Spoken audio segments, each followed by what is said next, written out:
नमस्कार दोस्तों। कोर्ट के बाहर का तनाव और भी बढ़ जाता है। कभी तो कोर्ट के लाने जाने के बाद उसके परिवार वाले उसे हिम्मत देने की कोशिश करते हैं। उसके दादा भावुक होकर कहते हैं, आज तुझे वापस घर लेकर ही जाऊंगा मैं। परिवार को पूरा भरोसा है कि आज कबीर को बेल मिल जाएगी। उसकी माँ भी बार बार यही सवाल कर पूछती है कि कहीं कोई परेशानी तो नहीं होगी, लेकिन नंदिनी उन्हें भरोसा दिलाती है कि सब ठीक होगी। इसी दौरान बच्चे को मासूमियत से अपने सवाल पूछते हैं, उन लोगों के बारे में बात करते हैं जिन पर पहले हमले का आरोप लगाया गया है। माहौल थोड़ा भावुक और तनावपूर्ण बनाया जाता है कि नंदिनी की नज़र एक ऐसी बात पर पड़ती है जो उसे अजीब लगती है। वह सुरक्षा अधिकारियों से पूछती है कि उसके पति शिव प्रसाद देशमुख और बाकी परिवारों अलग गाड़ी में क्यों आ रहे हैं। अधिकारियों बताते हैं कि यह सब सुरक्षा कारणों किया गया है और उससे सुरक्षा प्रोटोकॉल का हिस्सा बताते हैं। लेकिन नंदिनी को कुछ न कुछ गड़बड़ महसूस होती है।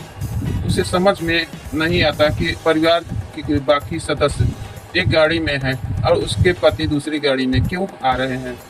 उसके मन में शंका पैदा होने लगती है कि कहीं कोई नई साजिश तो नहीं चल रही है। उधर कोर्ट की कार्रवाई शुरू होने से में अभी समय सभी को इंतजार करने के लिए कहा जाता है।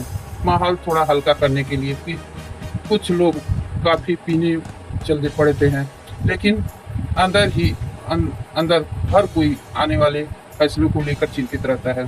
अब कहानी का सबसे बड़ा सवाल यह है कि क्या कबीर को सचमुच बेल मिल जाएगी या कोर्ट में कोई ऐसा नया मोड़ आएगा जो पूरे मामले को बदल देगा। यह उत्सुकता आगे की कहानी का रोमांचक बनाती है। बेहद रोमांचक और तनावपूर्ण मोड़ पर पहुंच जाती है। कोर्ट के बाहर और अंदर दोनों जगह माहौल गर्म है। विरोधी पक्ष के लोग परेशान है क्योंकि परशुराम पहले से ही वहां मौजूद है। वे मानते हैं कि परशुराम उनकी सारी योजनाओं को विफल कर सकता है। बातचीत में यह भी सामने आता है कि वे उसे अपने लिए सबके बड़ा खतरा मानते हैं और इसी के कारण उसे छुटकारा पाने के लिए बात कर रहे हैं। दूसरी तरफ मीडिया लोगों को भीड़ कोर्ट परिसर में जमा है। कुछ लोग खुलकर कह रहे हैं कि आज सच की जीत होगी, अपराधी को सजा मिलेगी, कबीर को सजा मिलेगी और गंभीर आरोप लगाए जा रहे हैं और उसे एक अपराधी के रूप में पेश किया जा रहा है। इससे इसके परिवार का मानसिक दबाव और बढ़ जाता है।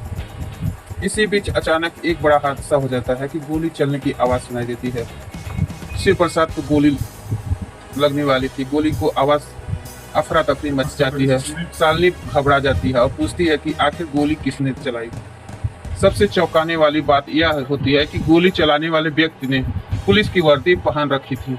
वह देखकर सभी हैरान रह जाते हैं कि क्योंकि अब यह समझ मुश्किल हो जाता है कि वह सचमुच पुलिसकर्मी था कि किसी वर्दी के इस्तेमाल करने की साजिश रची है। गोली चलने के बाद घटना के बाद पूरा माहौल बदल जाता है।